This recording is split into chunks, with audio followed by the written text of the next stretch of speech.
That's right. So, good evening. Good evening. Is a pre-recorded At Home with the Fishers because we're not at home on the normal day. So, this is At Home with the Fishers, starring Nicola and Chris. That's me. Fisher, RPT, and Bamba down here. He can't make his mind up whether or not he wants to sit at our feet, sit under the desk. Now he's moved, so apologies for all that scrambling. You can hear it here. Yeah. But it's this huge German Shepherd. He's settled now. Yeah. I think what he'll do, he pushes the chair back so it makes that shelf wobble as well. Yeah. Anyway, this is episode 22. Ooh. So welcome and thank you very much for joining us. Yes, indeed. So Christopher, yes, what have we been doing this week? Oh, we've been doing all sorts of different We've been busy, stuff. haven't we, We've again? been busy. Yeah, I feel absolutely shattered today. Yeah. I've had an afternoon nap, so I'm going to have an early night because we're on the road again tomorrow. Yeah, we are. But we'll get to that in a minute. So it's been a busy week. I've done some pens in the workshop. Yeah. And I had a few European slimline pens left, and I've decided that I'm not going to do any more European slimline pens because it's an inexpensive kit, but for the work involved and then the fee you want to command for them, it's not worth it, because unlike a conventional slimline pen where the center band slips over the refill and it's not like grip tight, the European slimline is you have to turn a little tenon for the center band to go over, and then you can just put one little dab of glue and that'll stop it from spinning around. And I have turned well over 100 of these pens, probably nearer to 150 of these pens. When I think about it, and I'm being serious. I've probably got a few. I have turned probably 150 European slimline pens, so it's not like, oh yeah, I don't know how to do them. Yeah. But for the price that people want to pay for a slimline pen, and the work involved, it's not worth it. Especially for me, again, it takes me longer to do stuff than a sighted woodturner. So turning this fiddly little tenon. And all right, the bushing kit you supplied with it has this floating ring for the center bushing. So as soon as you've got the tenon on the wood blank to size, this slides over the floating bushing. So you can't really get it wrong. Well, if you sort of like just took it a bit too much, then the brass or the chrome center band on the pen, there'd be too much gap. So then you'd be having to put lots of glue on it, and then it'd squeeze out and get all on the center band and the pen. And so that's that little tenon you have to turn. It's quite critical to get the sizing right. So yeah, I'm just like not going to do any more. There's too much work involved for the money they're worth. So I've just turned the last 5. Tell a lie, I've saved 2 back because little Jamie, who's 9, who lives next door but 1, he's ordered 2 for school teachers for Christmas. So yeah, I'm lying. I'll turn 2 more. We won't be buying any more, will we? No, we won't. No, because we'll be. I like the Taylor's Murfield pens. I like that range. But I think, pens. I think, and I still turn lots of 2-part pens, fountain pens and this, that, and the other. But I think our entry level pen would be something like a Sierra pen from Axminster or a Zeta. They'll be our entry level pens, and the great kits. But yeah, European slimline, I'm done with them. So yeah, turned 5 of them. What else? I turned a little decorative piece because you just decorated the downstairs. Yeah, I did post that bathroom on your Instagram as well. Yeah, I did do a tweet saying, I just had this a little off cut of beech left, and just this idea for, sort of like almost sort of like a barbed wire effect carve on it. I did ask for something that was quite tall. Yeah, and this is 4 inches tall. What you've got, so it's sort of like a little bullet shape that are then power carved and coloured with the chestnut metallic paints. But I didn't have a piece long enough. Really, we need a piece about 14 inches tall, quite a statement piece. But I thought, well, this offcut will do. I do like it. I Yeah. do like it. So, and I did tweet that, this idea popped in my head. I put this offcut of beech on, turned it, and that was it. And I said, sometimes wood turning doesn't have to be more complicated than that. You get an idea, let's put it on, let's see what happens. Bang, and so you've sort of like experimented, you've practiced, proof of concept, whatever you want to call it, and it's a nice little decorative piece. So it's on the little, we've got a tall chest of drawers next to the toilet, which you can put toilet rolls and spare towels and things in. So it sits on the top of there. So I like the feel of it, but yeah, we'll do a bigger one when I get a piece of wood that's suitable. So yeah, I did that. So I was having a bit of a mess around. Also, we'd left some pieces. We go to Worden Park, and it's a park literally 5 minutes drive from here. And we like it, don't we? Yeah, we like it. There's a little Bamba likes Banger. Oh, it's off. Banger. Sorry, Banger. We have a new dog. Yeah. It happens from time to time. That it gets called Banger. Anyway, Bamba likes it. Worden Park, it's got a walled garden, a maze. Yeah. It's got a folly. It's got an ice house. It's got an arboretum. It's got formal gardens. Yes, it's got a steam train that goes around the park grounds. Steam train. That the kiddies can sit on. Yeah. It's got a massive cedar of Lebanon that I think we talked about. Yeah, the cedar of Lebanon tree had sort of like been partially uprooted in the storm, so it's been propped up. Yeah. Well, I didn't tell you. Shortly after we had a look at that tree, that time you and I went, there was something I saw online, and I'm not sure where it was now. I don't know whether it was somewhere like, is it Highclere Castle where they filmed Downton? But anyway, there was this picture, this black and white picture of people in Victoria's reign with a very small tree that was a cedar of Lebanon, and that was planted around the same time. Oh, right. So obviously that one that we saw, it would have been Diddy when it was planted. But yeah, it was funny. It was only a few days after. Yeah, it is a huge I saw tree, that isn't black it? and white picture. But it lists over at about 45 degrees, and it's had props to support it. Huge props. Yeah, and they covered the root ball on it. Yeah, big chunks of wood. Yeah. So how old was it? 125? Yeah, something like that. Yeah, it's something like that. So there's that traditional bookbinders there. Yeah. And also there was this there's a shop called Rumpus that sells driftwood art and reclaimed wood art, and he gets a lot of pieces made out of wood from India, doesn't he? Things. And so Nicola had spoke to this guy because you were there on your own one day, just walking and taking photographs. And he said, "Oh yeah, tell Chris to bring some pieces in, and we'll have a look, and it'll be interesting." So we went in and we showed him the pieces, and he said, could he keep them to show them his wife? And he had an elm bowl, a decorated raised platter, some little bud vases, some pens, a honey dipper, just some examples of work. And he said they were beautiful when he looked at them. Anyway, he's got back to us and said they've decided not to stock my stuff because they don't think it will fit in. Yeah. You win some, you lose some. Well, this is it. And I suppose it's like anything, it's got to be right for what they want. And also we want your stuff to be in the right places as well. Yeah.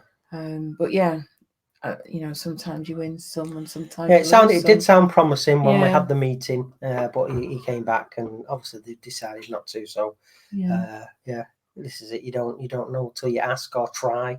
Yeah. And you definitely win some and you lose some. So that was another thing. We picked those pieces up yesterday because we took Bamba free running. So yeah, guide dogs a few times a week. You take them to a nice, safe, open location. He has a special collar on with bells because if you can appreciate not being able to see where he's gone, can be quite unsettling, especially when you're so close. So you can hear him jingling around like Rudolph, and I have a whistle, so you can recall him. And then we found this nice part of the park where there's some trees, 100 yards apart. So you call him, so he'll run to you at one tree. Nicola plays I hide behind a big tree. Hide and seek with him. So he'll go looking for Nicola, and then I if I can see which way he's coming, I can kind of walk around the tree so that he's sort of following me, and he doesn't find me straight away. So, but when did we go? Was it yesterday we went? When it was absolutely chucking it down. Yeah. My boots leaked. So you had some treats and I had some treats. So he was running between us to get the treats. That worked really well. Yeah. So he had a good run around. Yeah. Didn't it work well? Yeah. So 3 times a week, take him and he has a run. Yeah. So he's just down here. All right. Okay. Yeah, he has a run because most of his working life is, walking around with me and stuff. So you need to get them out and get them plenty of exercise. Yeah. So it's funny hearing him going jingle-ling-a-ling-a-ling-a-ling, running around. Good. I don't think he liked the rain though. I think. Well, he doesn't like rain. No, he was sort of standing with you, thinking if I stand here, we might not get too wet. And we were stood under a huge oak tree, and the canopy was doing a great job of keeping us dry. But you were wandering around, weren't you, getting absolutely soaked? Yeah. We took our coats. We knew because it was raining when we left. Yeah. So we knew what to expect. But you were good, weren't you? Yeah, you enjoyed it. And they've got a lovely dog wash there, so you can hose your dog down and towel dry him before he gets back in the car. So he's nice and clean to get in the car and clean when he gets home, which is good. So that happened yesterday. Today, I packed everything ready for ShedFest. So we're hitting the road tomorrow morning, going to Worcester University. So it's setup day tomorrow. Yeah. So we'll get there, set up. I'm doing some wood turning during the day, but I'm going to just do one project. But I've spoken to Charlie, one of the organisers, and he said, "Oh yeah, do a bit and then have a mooch around and listen to other people." There's going to be trade stands there. Axminster's next to us. Yeah. So they've put me next to the Axminster stand. There's other traders there. There are Paul Sellers. He's speaking during the day. Yeah. So, a very successful YouTuber, and sort of does a lot of carpentry and all that sort of stuff, doesn't he? Joinery. So Paul Sellers is speaking during the day on Tuesday, and then Tuesday evening there's an awards ceremony. Come on. Bamba, what are you doing? Go on. You're right, fidget knickers. Get in and settle, will you? So, yeah, the awards ceremony and dinner on Tuesday evening. I'm the keynote speaker for that, which is cool. So, you listening? Yeah, I was just making sure I didn't run over his paws with my chair. You'd find out if you did. So, keynote speaker Tuesday evening. Yeah. So that should be fun. Yeah, well, I think we'll see a few people that we know as well. I know Ron Caddy's going, yeah. There'll be other people that we know, I'm sure. Yeah. So that should be fun. What else have we done this week? Well, Jimmy did a video, didn't he? And he wore a Keep On Turning t-shirt at the beginning. Oh yeah, the Carhartt. Carhartt one. Yeah, that was fun. I thought it was Carhartt that came first on the description, so I was going to say Carhartt Guinness. Well, let's do it right. Carhartt Guinness or Guinness Carhartt. Yes. Jimmy's video. So he built these carts, and Nicola was describing them to me when we listened to the video. And they sounded wonderful, steel and wood, and they looked amazing, but that's what you would expect from Mr. DiResta. They do look amazing. Yeah. So, but it was fascinating to me to watch how he did it all, and especially the bits where he'd got a piece. I think it was a piece of wood, and then he'd got the metal bit of the logo going on top, and he got it all lined up, and it was really good. And it's for a great cause as well. There's there's an organisation, and it's is it safe to say that it's run by veterans, and they do disaster relief? Yeah. So I think so. Something like that. So it's for a great cause anyway. It's getting, obviously ex-military personnel involved, and they provide disaster relief. So he did the project for them, Carhartt Guinness. So yeah, the first part of the video, he had a Keep On Turning t-shirt on that we gave him at Make Essential last year. Yeah, the first Make Essential. So Nicola told me about it. So I commented on the YouTube video, and I said that he was looking, well, Nicola said he looked particularly handsome on that video, in part due to the cool t-shirt he was wearing. So he messaged back, he put, ha ha ha ha ha, hug kiss, hug kiss, hug kiss. Yeah. So I just basically said, well, I'd said, hi, Sir James of Resta. So yeah, that was cool. So he said he sent a love heart back. Yeah. And then he did actually, ha ha ha ha, hug kiss, hug kiss. It was cool, that. Yeah. So yeah, absolutely wonderful sounding project. Yeah. But I did my usual thing of, I was saying to Nicola, what's it? Is he cutting or grinding or welding? And it's like, all that sort of stuff again. So yeah, it was cool. But Nicola described, like I say, everything in detail. So I've got an idea for these carts. So that's cool. So yeah, we've just been chipping away at stuff. Yeah. What else has happened? Well, that's everything I've got on my list. All right. This might be a very short podcast. No, we can talk about more things. No, that's everything we've done. I met a friend in Ramsbottom and a friend near, I think it's near Bispam, Oud Barn, I think it was called. So I met a couple of friends this week just for coffee and stuff. We had a chat. Oh, I did make a new purchase. I bought a new Filofax personal original in burnt orange. It's very nice. As you know, I do like my stationery, so I'm just filling it at the moment with to-do lists and plans and different things. But yeah, that was my little purchase this week.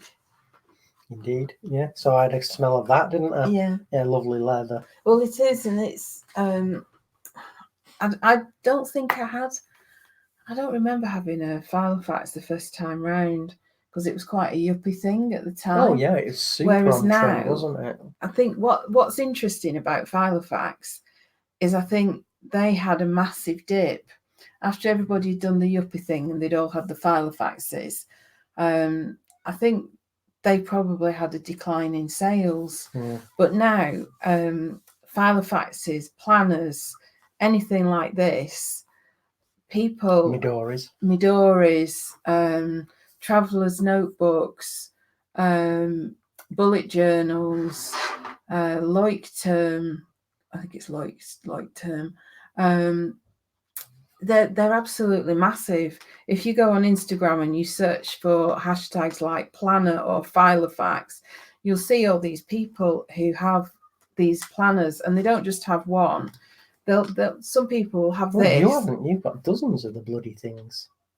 Well, I know, but I wouldn't buy this in multiple colours. And are they collectible as well? Some rare limited edition ones. There's some rare ones. Yeah.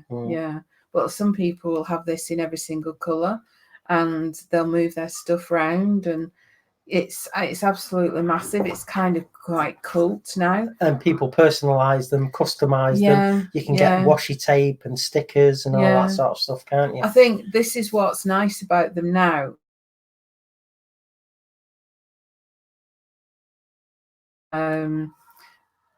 What they were doing, their diary, their plans. Whereas now people are using washi tape. So I have my current stuff here, that I'm using. They decorate pages and the stickers, and there's a massive market in stickers as well. Make your own stickers. There are machines you can get, and then get all these out. And then we all have lots of pens as well, and coloured pens and Sharpies, and I'm going to make a mess of that now. I can't put them right. Yeah, it's just a whole industry. Etsy has loads of planner stuff on there. There are big manufacturers who are making all sorts of different planners, and yeah, it's huge.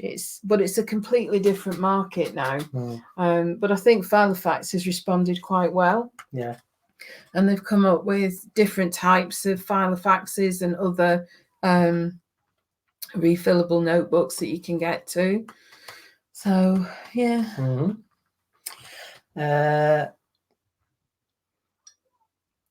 What else? Oh yeah, that's what I want to give a guy a shout out, actually.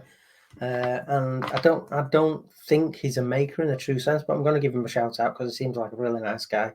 He's called Matt, and he's got a YouTube channel called Blind to Billionaire. Oh yes. So Matt and his wife Corey. So Matt, he does an awful lot of videos, and he really wants to, you know, help the blind and visually impaired. He himself is blind. I think he's only got a little bit of light perception. So to all intents and purposes, you know, he's he's got zip, nada to work with. Really lovely guy. Loves the outside way of life and the outdoors, and they're always on the beach and trying these new things. And he sounds, you know, like he's got this really adventurous, energetic spirit. But the videos he does, yeah, it's raising awareness about the BVI community, helping them, and yeah, I'm giving him a shout out. Blind to Billionaire on YouTube. So we've been in touch via comments and things on YouTube channels. But yeah, it'd be really nice if you could just go over and just at least if you watch a couple of his videos and give him some thumbs up, give him some support. He's really just say the Blind Woodturner sent you. Yeah, say the Blind Woodturner. Yeah, and yeah, nice guy. Really. I'll put the link. Yeah, really doing his very best to live life to the full despite his disability. And he does product reviews, and that product review video that went up the other day, you know, about these nice little inexpensive gadgets off Amazon to help your video production and things like that. Selfie sticks that have got built-in Bluetooth remotes, and you can convert it to a tripod, and lights you can clip to your iPhone, so you've got better lighting for your videos, and sort of like microphones and things like that. So check him out, give him your support if you can, folks. Lovely guy. I thought he was well worth a shout out because he's putting the effort in, and like anybody else in life, he wants to succeed and be the best that he can be. Lovely guy. So, and his wife Corey. Yeah. So pop over there, thumbs up, just listen to a couple of his videos, let him know that I sent you, and just give a fellow blindo some support. So that'd be really nice if you could do that. So yes. And I almost had a Be My Eyes call this week. It popped up on my phone, and I was frantically trying to press everything. Yeah. And but you've got a theory about that, haven't you? Yeah, my theory is that that call when somebody blind wants some help actually goes out to multiple people. So if somebody else answers it before you do, it cuts your connection. So that's I can't see that the time it's so quick for somebody to answer it before you do that they can't be passing it. You can't be sort of, it comes to me, and then if I don't answer it, it goes to somebody else. It must go to multiple people, and then whoever gets it first and all the others drop off. Yeah, that's how I think it must work. Yeah. So yeah, if anyone for Be My Eyes gets to listen to this podcast, we'd like to know. Yeah, Hans, Viberg, the creator of Be My Yeah. Eyes, who's severely visually impaired. Hands. Why does it happen like that? And I want more Be My Eyes. I've not done a Be My Eyes for ages. Yeah.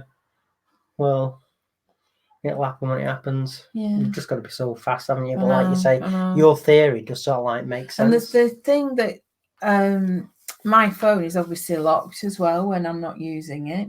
So you've got to unlock it as well. There you go. You've lost time there. Mine's never locked. Mine's my finger. So you don't have to enter a code. No, you just put your finger on it. Or fingerprint recognition. Yeah, but even so, you know, it's you've not got enough time. So yeah, maybe that's the reason why. Yeah, you'll have to do a FaceTime with me when I'm out somewhere. Yeah, I will. Yeah, just FaceTime me. I'm stuck. I'll tell you another thing I want to talk about as well. When I was doing that project on Wednesday and I was going to use my Proxon. Yeah. And I was trying to find that part. Oh yeah. Flipping heck. Guys.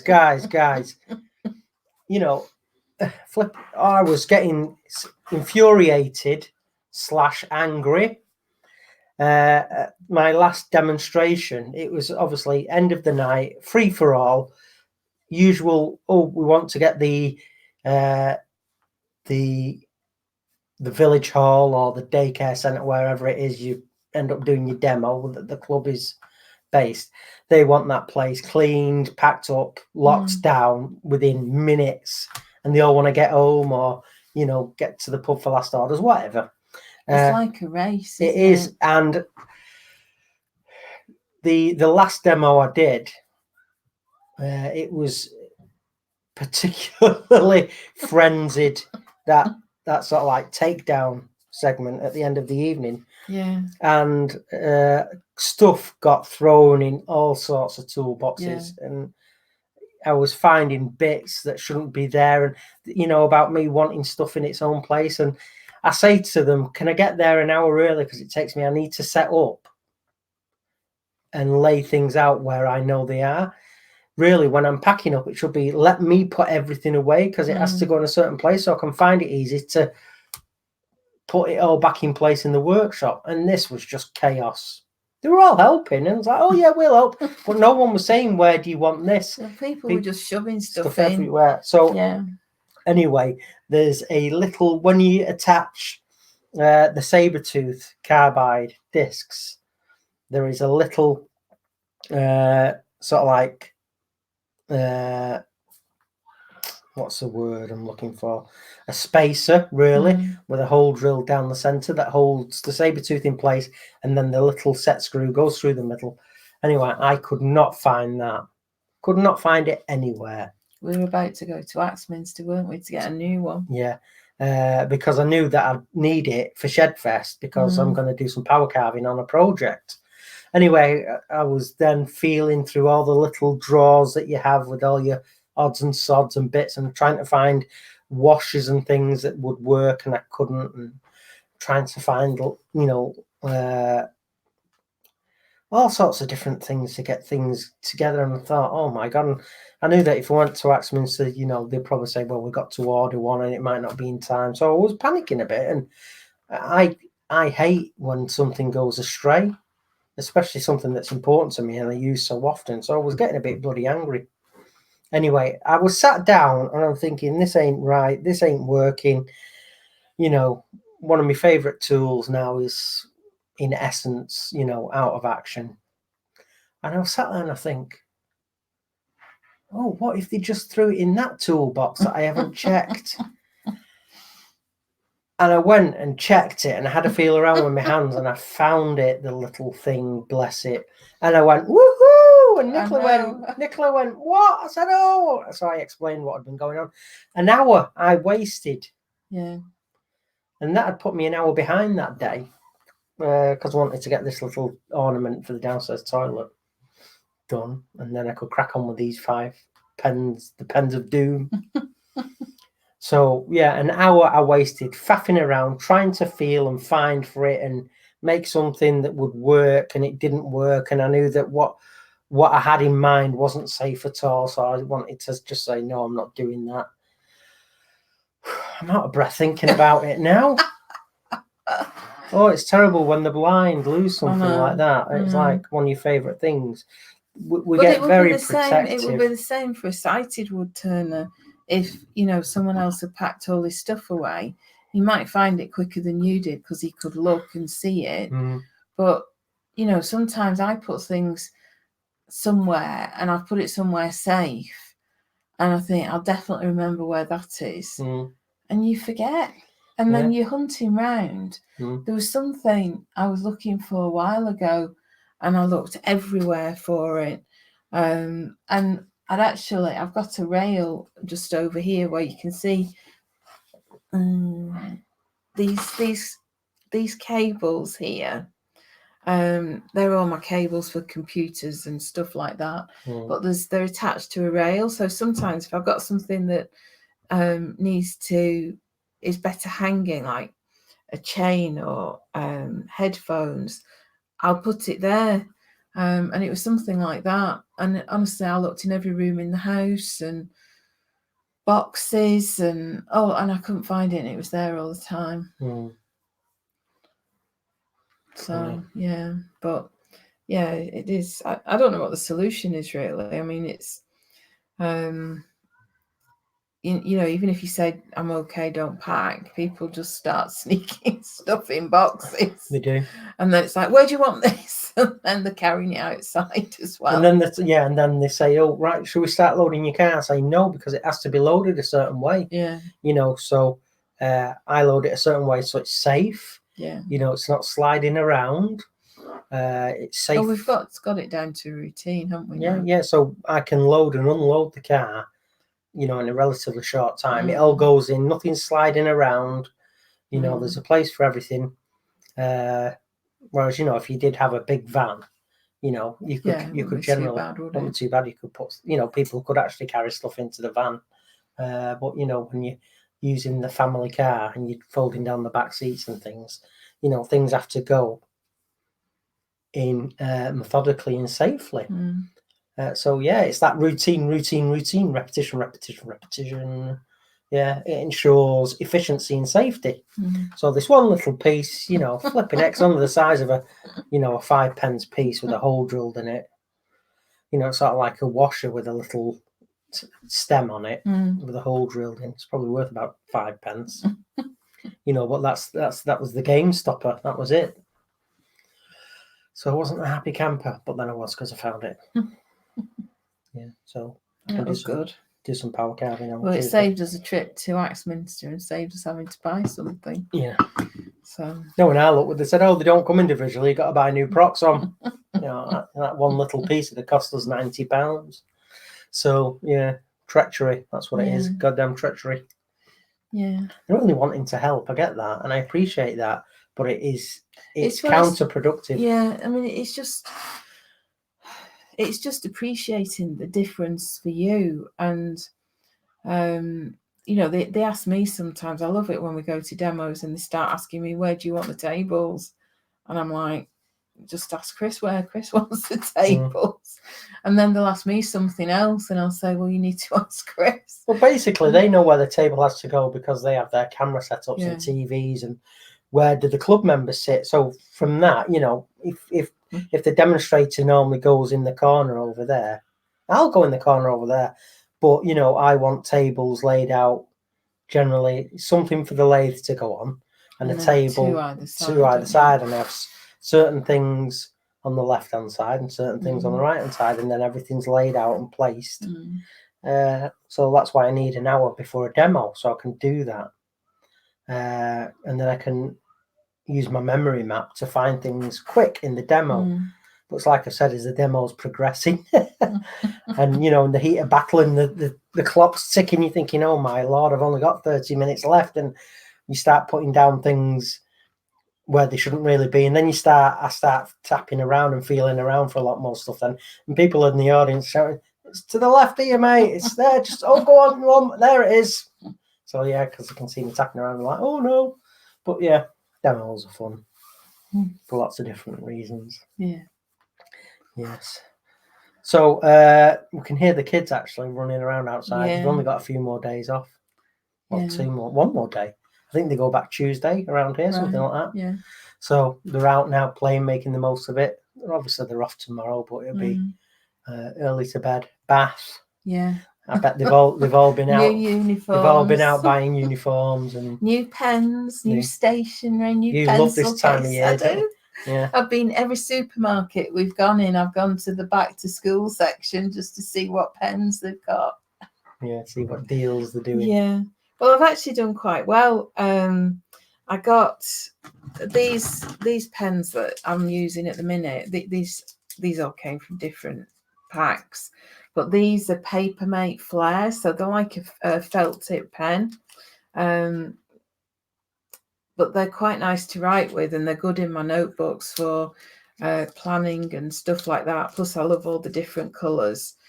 So I've had a few of these where they've been on offer. So I've done well with these. And I got some fine liners as well. They were on special offer. So I've not bought any notebooks because I've got tons of notebooks. Don't know what else I've bought recently. I don't think I've really bought much, have I? It's just stocked up on these Papermate pens, really. You sprained your thumb and got a wrist support. Oh yeah, it's still not quite right. But I don't know what I've done with it. I think it's a bit of RSI. Yeah, well, I think it is really.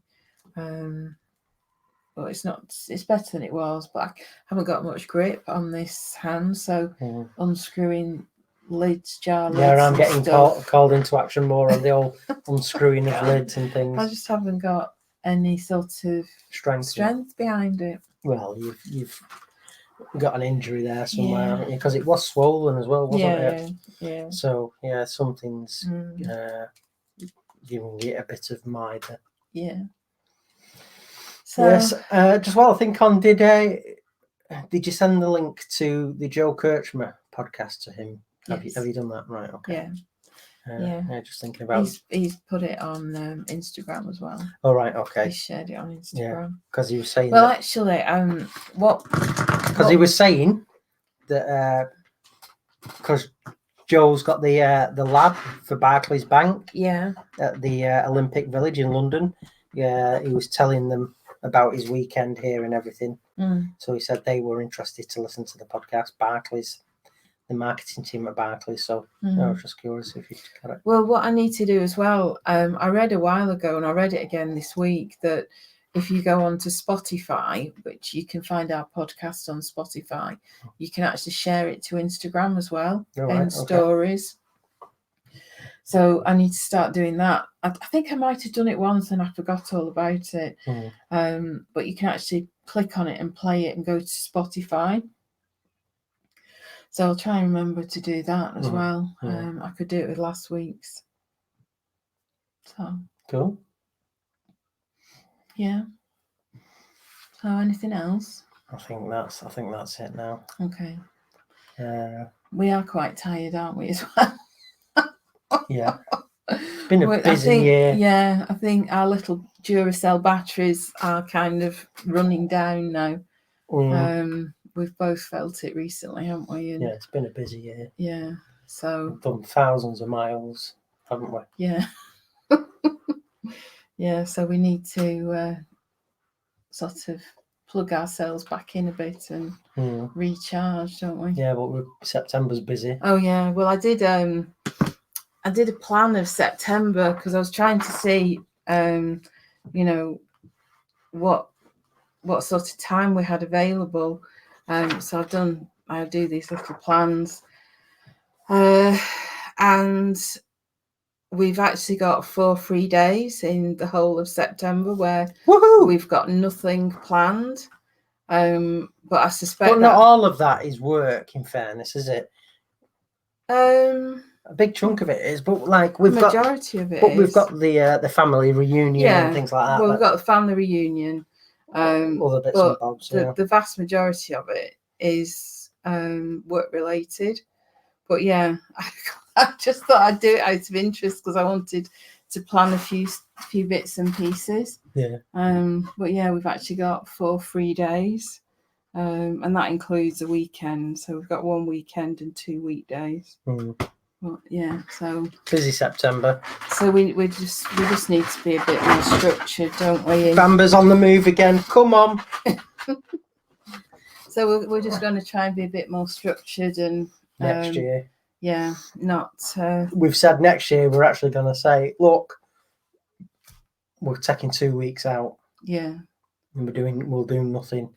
And you know, we're not that we don't want to jet away to, you know, a sweltering beach in, you know, Spain or Greece anymore. That's not our thing anymore. But you know, for 2 weeks and not do anything, and then we can just have some nice days out. And we just need to have some downtime. When you work, you don't work 52 weeks of the year, do you? You know, you take time off, and we need to factor that in as well. Yeah. But it's been full on, because even sort of like at nice events like the Chestnut Woodturning weekend, and mind you, I was working at Maker Central, so yeah, even at, you know, nice weekends like that, your brain's still engaged, and you're still talking about things that, you know, is your career and your profession, you know, and invariably you start talking, you know, work, don't you? So you've not really unplugged. So yeah, next year we're going to have at least 2 weeks. Yeah. With some quality time. Yeah. Right then. Well, that's it. We're grinding to a halt. So thank you for listening to us. And we will be back with the next podcast. So look forward to seeing you all soon. Now you do. Now that was a struggle to get that out. That did sound laboured. Now, so yeah, we'll be back next whenever do a podcast again. Try again. I'm sorry. We were just saying. So anyway, folks, podcast next week. We're hoping to have SK Crafts as our guest. Yes. That's going to be pre-recorded as well. Yeah. Because we've got something on then. So we're going to get in touch with SK and say, whoops, can we just sort of like rejiggle some things? We'll sort something out. Yeah, we'll sort something out with him. So yes, we have got a guest lined up for the following podcast. As Nicola put it. So yeah, next week, hopefully, all being well, SK Crafts will be our guest. The podcast. You've got a gin in that cup. I haven't. I've got tea. I've had tea. I'm having an early night tonight, so I'm going to have 1 gin and tonic, maybe 2. And that's it. 9:30, I said, bed. Yeah.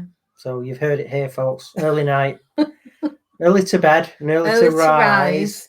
Will makes make you a man healthy, wealthy and wise.